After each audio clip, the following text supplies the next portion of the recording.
dua fase. Maaf, kenapa? Boleh di-record? Oke. Oke, statistik itu terdiri dari dua fase. Yang pertama kan ada fase deskriptif yang hanya sampai menghitung min, data min, median, modus. Kemudian ada fase eh, inferensial, kita akan menghitung sampai uji statistik sampai pada analisis keputusan. Nah, pada kasus ukuran pemusatan data mungkin sudah kalian pelajarin sewaktu SMA. Apa yang kalian pelajarin waktu di SMA? Kita cerita min dulu ya. Nanti karena ini tentang pemusatan data ini akan saya pending karena ada materi yang ternyata tidak masuk RPS. Jadi akan saya pending di situ. Nah, dari sini setiap kumpulan data itu punya tiga nilai statistik yang mewakili data tersebut, yaitu min, median, dan modus. Nantinya, kalau kalian mendapatkan nilai tersebut ukurannya itu sebarannya nggak terlalu jauh. Kita paling sering itu memang menghitung min. Kita paling sering menghitung min atau rata-rata. Apabila penelitian kita yang nanti pada penelitian tindakan kelas, maka yang sering dihitung adalah minnya. Oke, ya.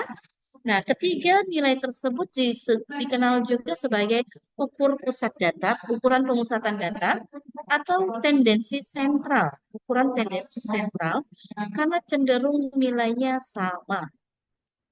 Oke. Nah, apa saja sih? Ada tiga macam.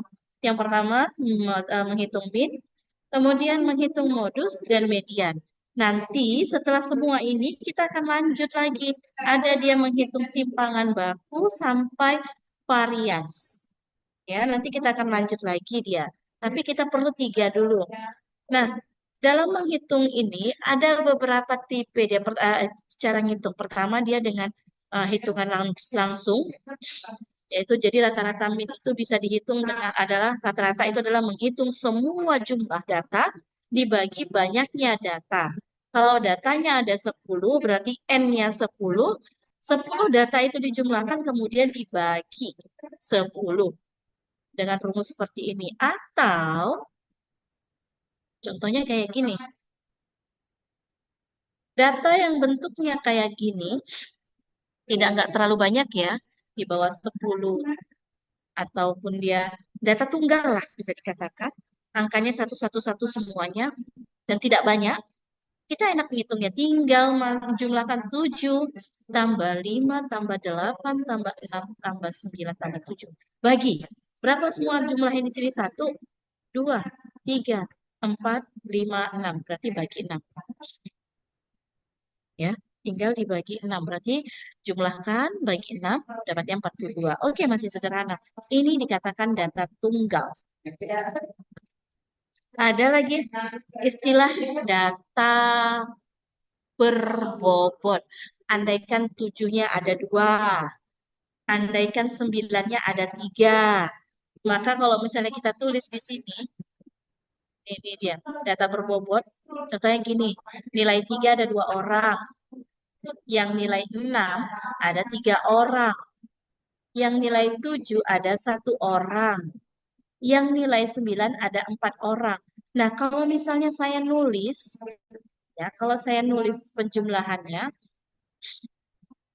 itu kan berarti nanti akan ada 3 tambah 3 tambah 6, sebanyak 3 kali tambah 6, tambah 6, tambah 7, tambah 9, tambah 9, tambah 9.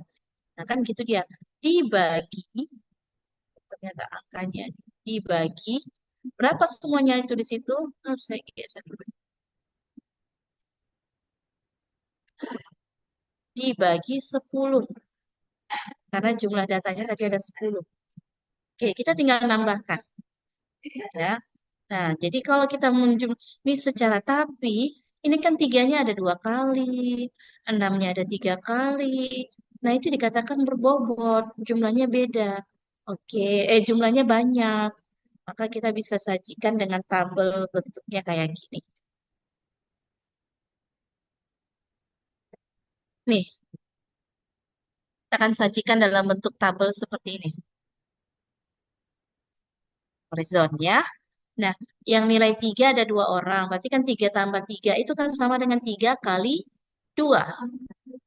Makanya dapatnya 6. Yang jumlah 6 itu ada 3 orang. Itu kan sama dengan 6 tambah 6 tambah 6 artinya 6 kali 3. Makanya 18. Yang 7 satu orang tetap 7. Yang 9 ada 4 orang. Berarti 36. Ya tinggal dijumlahkan. Maka dia rumus khusus untuk data berbobot ini kita pakai. Tenang, kita nggak akan ngapal rumus, tapi itu rumusnya. Ya. Nah, bagaimana? Kita nggak perlu menjumlahkan satu persatu kayak yang di bawah ini. Kita boleh pakai ini. Tinggal F kali X. Kemudian 3 kali 2 ada 6 orang. Tinggal dijumlahkan. Jumlah frekuensinya ada berapa? Ada 10. 60. Berarti tinggal 67 bagi 10. Dapatnya adalah 6,7. Itu rata-ratanya. Nah, jadi perhatikan. Ini kebetulan datanya 10. Enak ya nyajikan kalau datanya 10. Pada kasus kalian selaku orang pendidikan, data kalian itu nanti akan sangat banyak, minimal itu 30. Maka nanti dia jadinya bentuknya kurang lebih kayak gini. Kalau 30, ya. Kalau kalian punya data 30, nah kalau disajikan ke bawah kurang lebih kayak gini. Kan gitu ya, panjang ya. Ke bawah dia ya kan. Panjang ini kalau 30. Ininya saya bisa hapus kayaknya. Unload-nya saya hapus dulu ya, saya clear dulu ya. Clear up drawing semuanya. Oke. Nah, nah, ini kalau nilai kalian misalnya sajikan, mau dihitung, nah ini dia. Di kelas, misal kalian ada 40 siswa, datanya kan akan ke bawah. Datanya ke bawah terus. Kan capek ya kalau kita disuruh ngitung ke bawah, ada 40. Kalau datanya cuma 10 ya kayak gini aja. Ini 10, maka sih tinggal kita jumlahkan 10, kan gitu. Nah, kita jumlahkan 10, oke aman lah. Kalau dia ini kan data tunggal masih. Kalau dia ini contoh data tunggal, ini contoh data tunggal ya. Contoh penyajian banyak contoh data data tunggal. Gimana kalau misalnya datanya berbobot? Data berbobot. Misalnya data hasil ujian anak juga, hasil belajar. Misal, yang dapat nilai 6 ada 5 orang. Yang dapat nilai 7 ada 2 orang. Yang dapat nilai 8 itu ada 2 orang. Yang dapat nilai 9 itu ada 1 orang. Kan kalian tidak mungkin nanti akan menambah di sini menjadi 6 tambah 6 tambah 6 tambah 6 tambah 6 capek ya. Tambah 7 tambah 7 tambah 8 tambah 8 tambah 9. Agak capek, tapi kita bisa buatnya kayak gini. Kita bisa buat, misal saya tabelkan, kurang lebih kayak gini ya, data hasil belajar. Sebentar, saya buat format selnya dulu.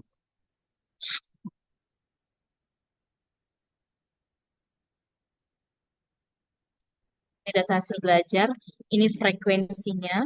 Data hasil belajar itu kita anggap sebagai X, ya kan? Maka di sini ada nilai F kali X. Nah, enaknya di Excel. Perhatikan cara saya ngitung di Excel.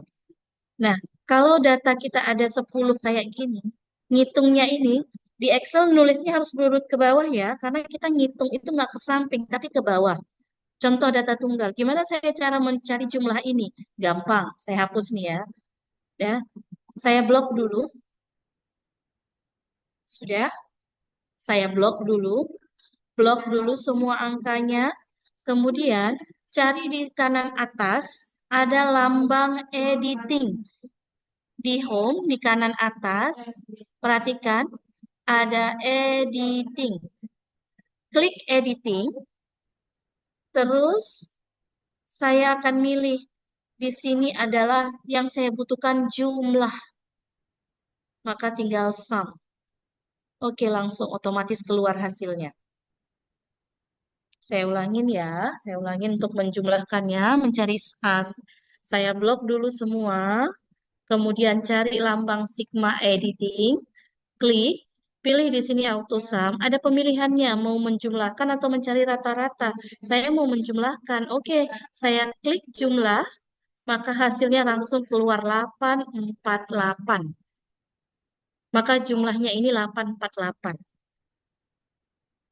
Nah, terus ada berapa banyak datanya? 10. Sehingga kalau kita mau menghitung rata-rata, ya, kalau kita mau menghitung rata-rata, kita bisa. Nah, satu lagi di Excel kita jadikan kalkulator Excel tersebut. Bagaimana cara menjadikan kalkulator dalam Excel? Setiap kita mau berhitung, jangan lupa tanda sama dengan. Oke, setiap kita mau berhitung, jangan lupa tanda sama dengan. Sama dengan, saya mau mencari rata-rata. Jumlahnya tadi, semua keseluruhan, 848 dibagi banyak data, 10. Sudah, enter, maka keluar hasilnya. Oke, langsung keluar ya hasilnya ya, saya enter. Perhatikan, saya ulang sama dengan jumlah data 848 saya ketik dibagi 10. Enter keluar hasilnya. Atau kalian mau langsung kayak gini sama dengan saya klik angka jumlah dibagi klik angka banyak data, enter keluar hasilnya. Saya ulang, atau saya klik jumlahnya tadi, jangan lupa tanda sama dengan tapi ya, dibagi, saya klik banyak data, enter. Oke, itu dia kalau ngitung. Jadi kita nggak perlu cari kalkulator. Kalau dalam pakai Excel, kalau udah pakai Excel kita nggak butuh kalkulator. Karena itu adalah kalkulator kita untuk menghitung rata-rata. Nah, itu untuk data tunggal. Gimana Bu kalau data berbobot? Oke, sama aja. Mau kita jumlahkan? Tidak, karena ini data berbobot, akan ada istilah F kali X di sini. Data hasil belajarnya kita nilai itu kita lambangkan dengan X. Dah. Oke. Nah, sekarang saya mau menambah kolom baru, di mana kolom baru itu adalah F kali X. Saya cukup mengerjakan paling atas. Perhatikan, saya hanya mengerjakan bagian paling atas. Sama dengan, lihat ya, karena saya mau ngali-ngali di sini, yaitu F kali X. Berapa F-nya? 5. Saya klik 5. Udah? Berapa F-nya? Saya klik di 5. Kemudian dikali. Dalam Excel, perkalian adalah tanda bintang. Dah? Nah, X-nya mana? 6. Saya klik 6. Enter. Keluar 30. Sudah? Boleh dilakukan hal yang sama ke bawah. Tapi saya nggak mau. Saya gini. Saya kerjakan satu di atas. Perhatikan. Secara otomatis saya tarik ke bawah semua selesai. Perhatikan ya. Saya kerjakan cuma satu di atas. Kemudian kursor saya tarik ke kanan bawah sampai muncul tanda tambah. Tahan. Tarik ke bawah. Keluar hasil perkaliannya. Jadi saya nggak perlu yang lain. Jadi keluar semua hasil perkaliannya ya. Sekarang kita sudah dapat F. Jadi caranya saya hanya perlu tahan, saya lihat yang paling atas karena perkaliannya ada di sini. Kemudian saya tarik ke bawah, tahan tapi ya ditahan, maka dia akan keluar. Tahan. Pakai mouse harus ditahan dia kliknya, tarik ke bawah. Oke, sudah keluar hasilnya. Nah, dari rumus tadi untuk mencari minnya kayak mana? Dari rumus tadi untuk mencari minnya itu rumusnya kayak gini. Sigma fx dibagi sigma f. Oh, sigma berarti jumlah. Saya cari jumlah ini dulu, sigma F. Oke, ingat? Cara mencari jumlah tinggal di blok dulu semua. Kemudian lihat tanda sumnya. Terus ambil auto sum-nya, pilih sum jumlah. Keluar hasilnya ya di bawah 10 keluar hasilnya. Nah, yang di sini juga mau seperti itu ya. Yang di sini juga mau dijumlahkan. Saya tarik ke samping saja. Perhatikan saya tarik ke samping langsung keluar jumlahnya. Saya hanya tarik ke samping. Oke, sudah dapat ya. Sudah dapat ya. Jadi saya nggak perlu menjumlahkan kayak gini. Nggak perlu lagi saya menjumlahkan kayak gini. Ini nggak usah lagi. Ya, jadi cara mencari rata-ratanya saya cukup seperti ini aja. Berarti rata-ratanya berapa? Berarti sigma fx, mana sigma fx? 69. Saya boleh diketik 69 bagi 10. 10. Oke, berarti rata-ratanya 6,9. Atau kalau mau langsung pakai gini juga boleh rata-rata sama dengan saya tinggal klik 69-nya bagi saya klik 10-nya, ya kan? Enter, sama dia. Oke ya. Jadi caranya itu ada dua. Jadi itu dia cara menghitung. Itu kita masih menghitung rata-rata untuk data berbobot. Data yang berbobot itu biasanya dia sedikit-sedikit aja, nggak banyak-banyak. Nah, permasalahan timbul kalau datanya dikatakan data yang bentuknya kayak gini. Pernah nggak nengok? Pernah melihat data seperti ini? Ya, pakai interval. Itu dia. Mana interval? Yang dikatakan interval yang kayak gini dari 20 sampai 29. Itu interval. Ya. Terus 30 dia ada selang. Itu dikatakan interval. Nah, pertanyaan mulai muncul, Bu, kayak mana buat tabel ini? Kan gitu ya. Pertanyaan akan muncul, Bu, bagaimana buat tabel ini? Kalau yang tadi, Bu, datanya kan cuma nilainya, angkanya cuma satu, nggak pakai interval kayak gini. Iya, benar.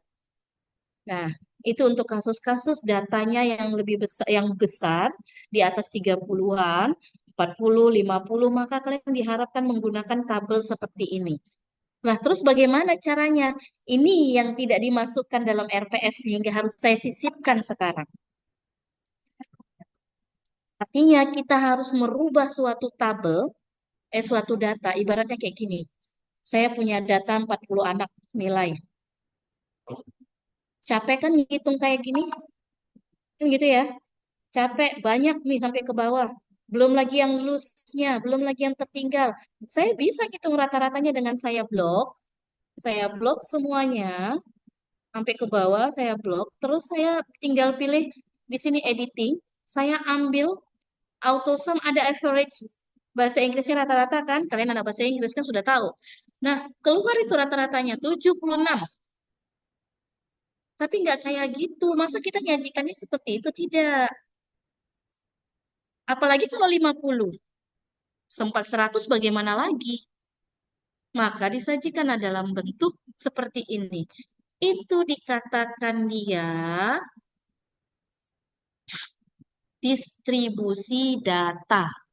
Ini yang tidak masuk, tapi kalau di buku sebenarnya ada di buku saya. Nah, ini dia tidak masuk di RPS. Distribusi data. Ini distribusi data atau distribusi frekuensi, pengelompokan data dalam beberapa kelas. Untuk membuat hal kayak gitu, kita cukup ikuti petunjuk. Mana petunjuknya? Cara membuat tabel distribusi frekuensi. Pertama, tentukan skor tertinggi dan terendah. Kedua, tentukan rentangan skor. Ketiga, tentukan banyak kelas interval. Tentukan panjang kelas interval. Kemudian nanti baru kita sampai kelas keempat aja dulu. Sampai kelas keempat udah boleh. Sampai yang keempat. Sampai keempat maka sudah terbentuk nanti. Udah bisa kita bentuk. Kita step by step. Nggak usah terlalu cepat sekali. Karena mungkin kalian baru mengenal statistik. Nanti takut saya nanti nggak dapat. Oke. Nah, secara step by step. Nah, ini dikatakan skor tertinggi terendah, berarti kalau misalnya ada data kayak gini, 60, kita harus nyari mana tertinggi, mana terendah.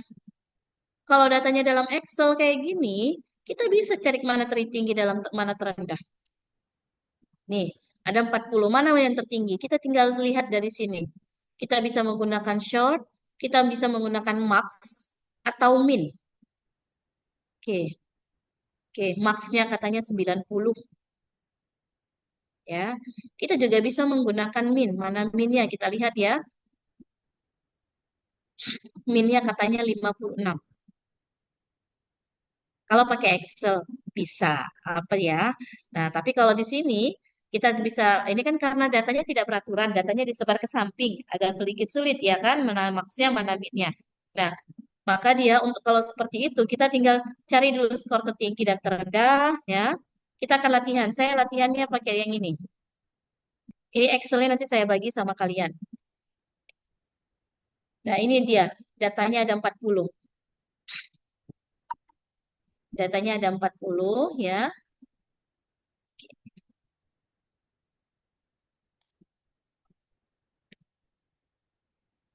Datanya ada 40. Dari 40 data ini, kalian bisa lihat mana yang data tertinggi, mana data terendah. Oh, ternyata tertingginya adalah 82, terendahnya adalah 65. Langsung saya tandain. Ya, di sini langsung saya tandain.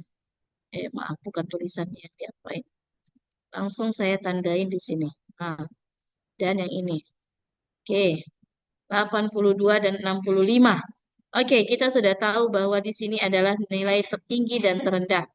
Nah, selanjutnya itu adalah langkah pertama, tentukan nilai tertinggi, tentukan nilai terendah. Langkah kedua, tentukan rentang skor seperti yang ada di sini tadi. Menentukan rentangan skor. Maka kita lihat rentangan skor itu pakai rumus. Apa rumusnya? Rumusnya cukup nilai terbesar dikurang nilai terkecil. Oke, tinggal. Oke, kurang-kurang, nggak usah jauh-jauh. Berarti rentang terbesar itu ada rentangan itu nilai terbesar dikurang nilai terkecil. Nilai terbesarnya 85 dikurang, maaf 85, 82 dikurang 65. Ini nggak akan bisa dicari kalau kayak gini saya enter. Kenapa? Ada R di depannya. Kalau mau cari hasilnya, ingat berhitung hanya dimulai dengan tanda sama dengan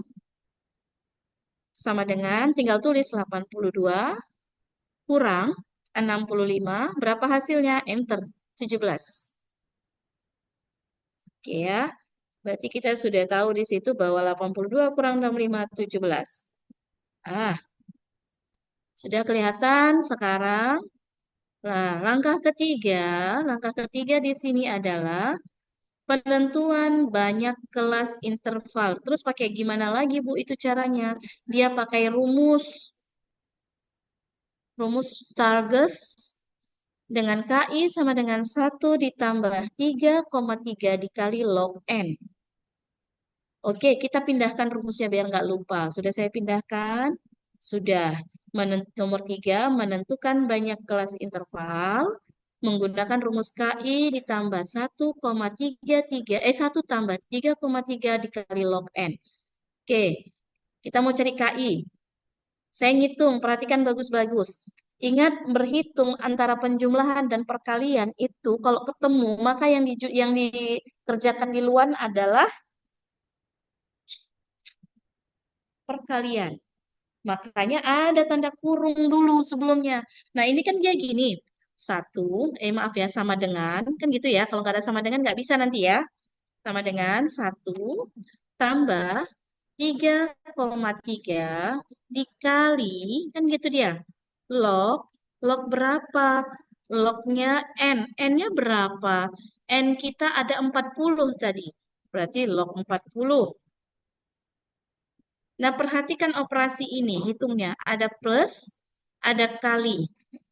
Kalau kita nggak buat tanda kurung, maka yang dia kerjakan kalau di dalam matematik, di Excel, yang pertama kali, itu salah dia.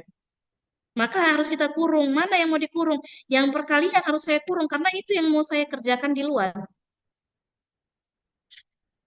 Maka 3,3 dikali log 40, saya kurung dulu. Karena dia mau dikerjakan di luar.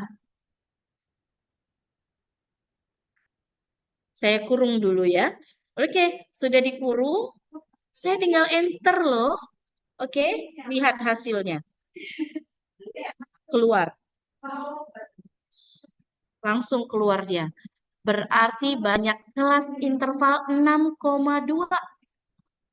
Bu, gimana menyatakan banyak kelas interval itu 6,2? Nanti ketika kita buat tabel, banyak kelas ke bawahnya yang bentuk kayak gini, ini ke bawah, ada dua. Kalau ini, ada 6.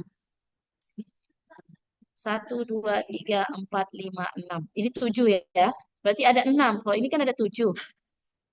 Berarti pada kasus kita ini ada 6. Kita genapkan, Bu. Iyalah, kan nggak mungkin banyaknya 6,2. Maka kita buat ke 6. Bu, boleh 7.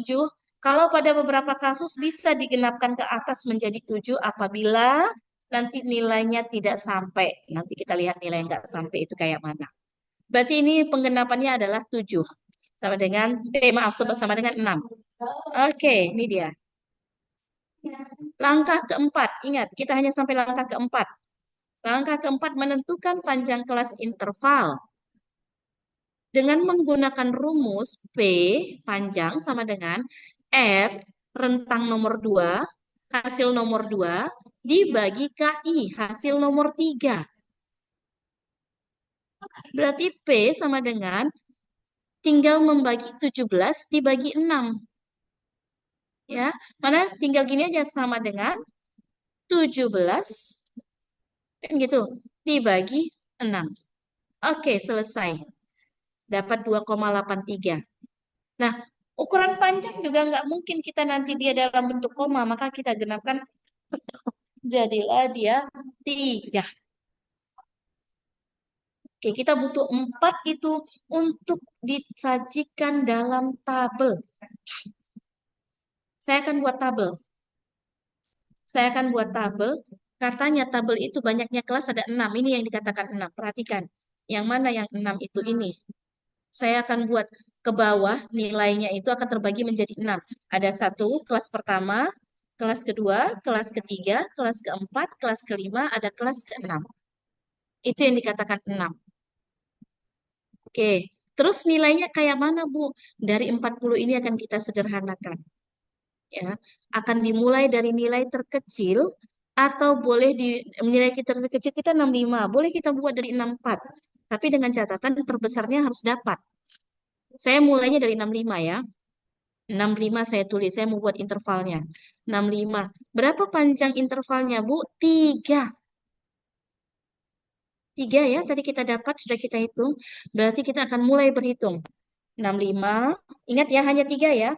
65, 66, 67. 3. 3, tidak lain, hanya 3. Berarti dari 65 sampai 67. Terus ke bawah. Setelah 67 jangan diulang lagi. Berarti ada 68. Kita hitung lagi. 3 ya. 68-nya ikut. 69, 70. Oke.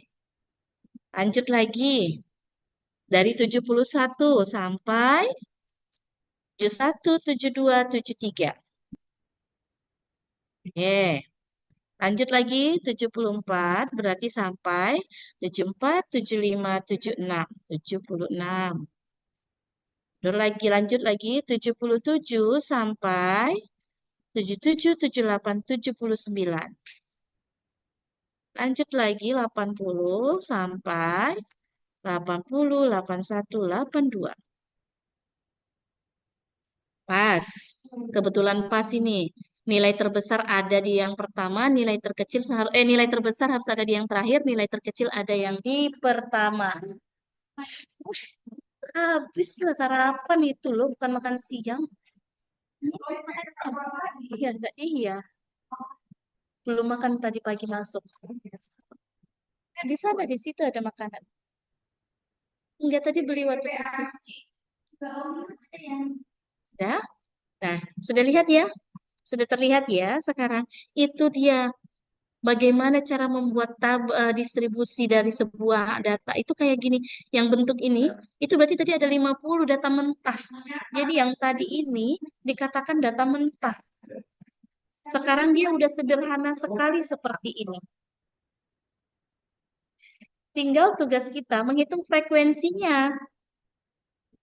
Maksudnya frekuensi, kita harus lihat dari 65 sampai 67 ada berapa.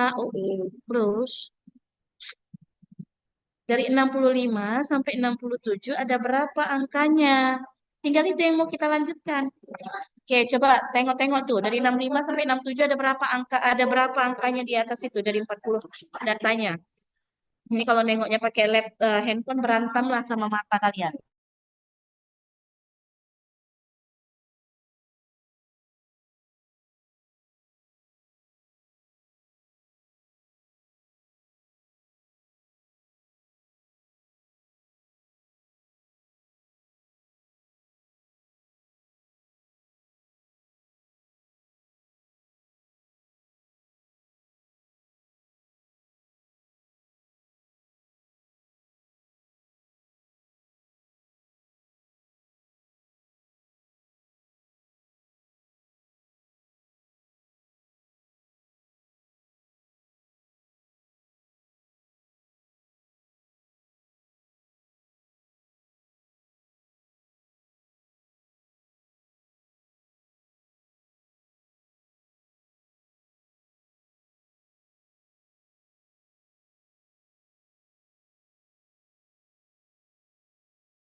Halo, mohon maaf ya.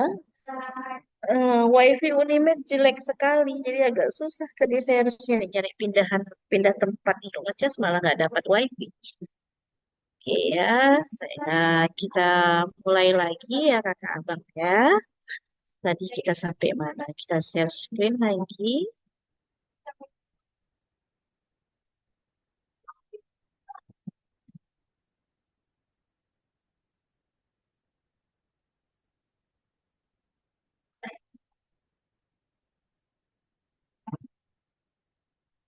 Oke, tadi kita udah sampai di sini ya. Oke, sekarang saya mau melihat dari angka 65 sampai 67, kita mau hitung frekuensi ada berapa? Dari 65 sampai 67, saya tabulasi satu persatu. Oke, di sini 65, 66, oh berarti masuk ya 66, langsung saya warnain supaya tidak terdeteksi lagi. Saya warnain dengan kuning ya. 66, ada lagi, di sini tidak ada, di sini tidak ada, di sini tidak ada, di sini nggak ada, di sini nggak ada, di sini nggak ada. Oke, ini ada satu, ya kan? Di sini ada satu. Maaf, saya, aduh, kok nggak jalan deh. Oke, di sini, kenapa dia nggak mau di sini?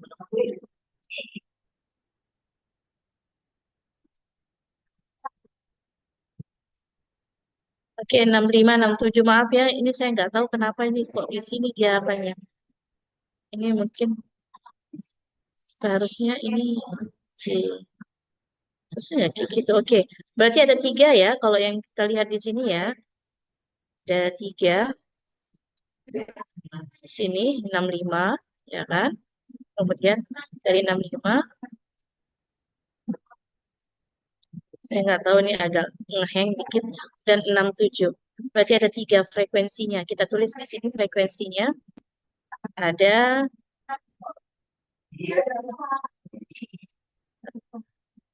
apa nih ngeheng, nge-lag dia nih laptopnya. Berarti ada tiga.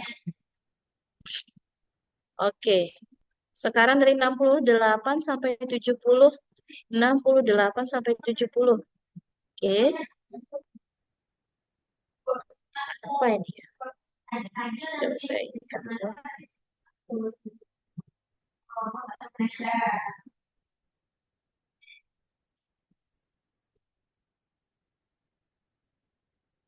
Apa yang terjadi dengan mesinnya? Oke, saya mau melihat dari 68 sampai 70. Berarti ada satu. Kemudian ke atas tidak ada. Di sini tidak ada. Di kolom ini juga ada satu. Dua, berarti kolom ini ada satu, tiga, empat. Di sini, oke. Berarti di sini lima. Berarti frekuensinya ada lima.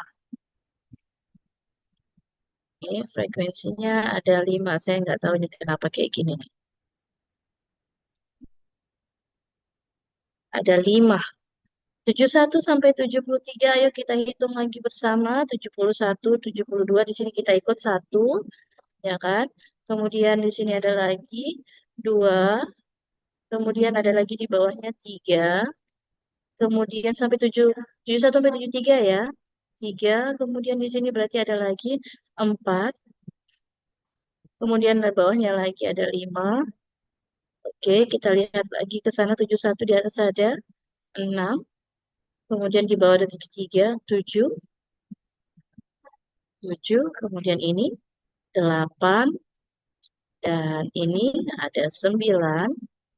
Oke, terus di sini ada sepuluh, terus ada sebelas, ada 12. Oke, kita tahu bahwa datanya ada sebanyak 12. Oke, oke. Ini apa yang? Oke,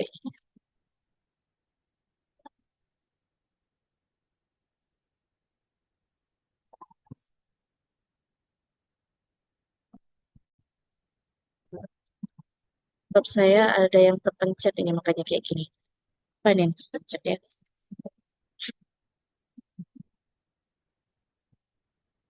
Saya-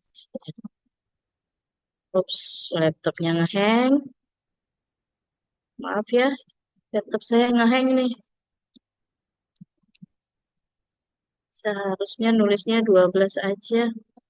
Oke, sudah 12. Sekarang kita lanjut 74 sampai 76. 74 sampai 76 berarti ada di sini 75. Satu, dua, kan berarti. Dua, kemudian ada tiga, ada empat. Wah, kita ada yang kelewatan ya, empat. Kemudian sampai 76 ya. Lima, enam, tujuh,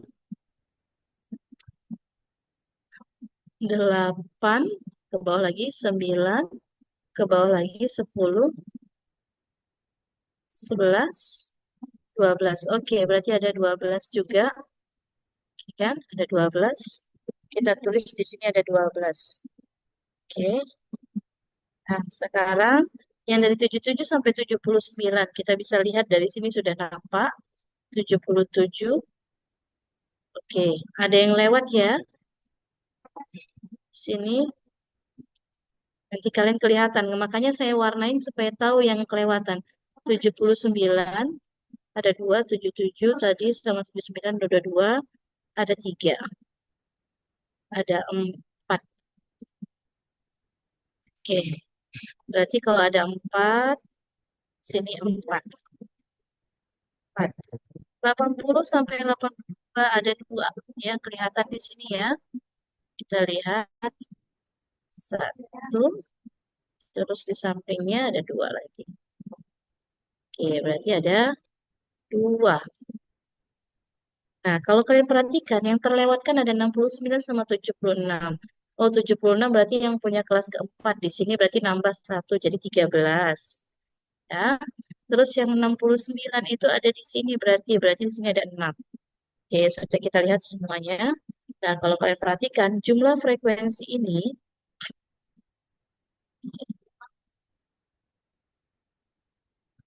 kalau kita perhatikan jumlah frekuensi ini, saya blok.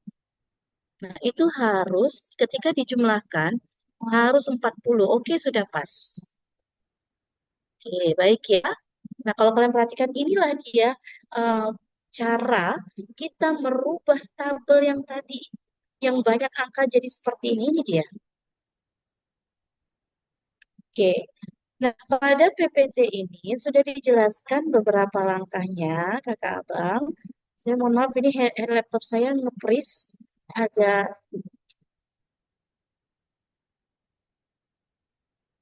Halo, bisa dengar Ibu? Stop share dulu ya. Laptop saya agak nge-freeze. Coba saya perbaiki sebentar.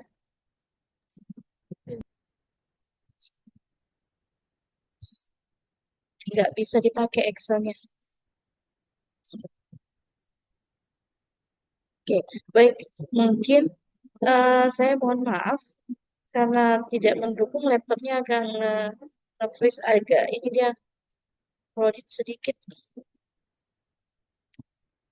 Oke. Nantinya di ini saya ada kasihkan tabel ini materi ya. Di materi tadi itu, maaf, ini dia materi. Nah, di sini dia udah ada. Nah, saya akan kasihkan materi ini. Tugas kalian adalah mengubah soal ini, tabel data mahasiswa ini 50, menjadi tabel distribusi seperti ini. Ingat, merubah tabel soal ini menjadi distribusi. Saya akan mengirimkan nilainya. Mudah-mudahan bisa ya, enggak ini. Bisa enggak ya? Ini di A ya. Enggak tahu saya ini kenapa jadi kayak gini. Bisa. Oke. Itu latihannya saya kirim. Bahannya juga saya kirim. Oke, silakan berlatih. Ya, silakan berlatih merubah dari PPT soal terakhirnya ada merubah data 50 nilai siswa menjadi tabel distribusi frekuensi. menjadi tabel hanya sampai frekuensi. Jangan hilang. Next pertemuan kita akan melanjutkan tugas ini. Berarti yang 50 data itulah yang akan menjadi apa namanya? eh, latihan kalian sampai habis. Kita akan menghitung nilai min pakai data yang 50 itu, kita akan menghitung nilai median pakai yang 50. Nah, kita belum melakukan hitungan, kita masih mengubah data yang 50 menjadi tabel distribusi frekuensi. Maaf, nggak bisa. Saya nggak tahu apa ini yang nempel di uh, touchscreen keyboardnya. Nggak bisa nih saya, bingung saya. Oke, nanti ubah data yang di soal 50, mana ini dia? 50 menjadi bentuk seperti ini. Bahannya sudah saya kirim di Excel. Mohon maaf, kalian sekarang belajar secara mandiri. Pertemuan berikutnya, data yang kalian latih kita akan periksa. Apabila kalian melakukan kesalahan dalam melakukannya, maka nanti waktu latihannya salah dia semuanya. Ya, oke ya, paham? Berarti data saya latihan nanti untuk seterusnya adalah data ini. Data saya latihan untuk seterusnya adalah data ini. Nah, kalian latih buat dulu sampai tahap keempat sampai di sini. Ya, tahap keempat sampai membuat berapa frekuensinya. Cukup jelas? Ada pertanyaan? Oke, kalau tidak ada pertanyaan, saya mohon maaf. Kita pertemuannya sampai hari ini ya dengan kondisi saya kurang sehat. Terima kasih atas pertemuannya. Kita ketemu lagi di sesi berikutnya. Nanti informasi mengenai jadwal mengajar sewaktu bulan Ramadan tolong diinformasikan sama saya ya. Terima kasih. Izin, Mem, Ya. foto Nah, absen. ya Foto saya untuk mau absen. ya saya mau screenshot biar belum saya tutup Oh, tadi ini kan baru oke. Ya, silakan. Satu, dua, tiga. Oke, satu, dua, tiga. Oke, saya kirim ke grup ya. iya, Mem. Cuman thank you, Mem. Oke, terima kasih. Thank you, Mem. Thank you, ma'am.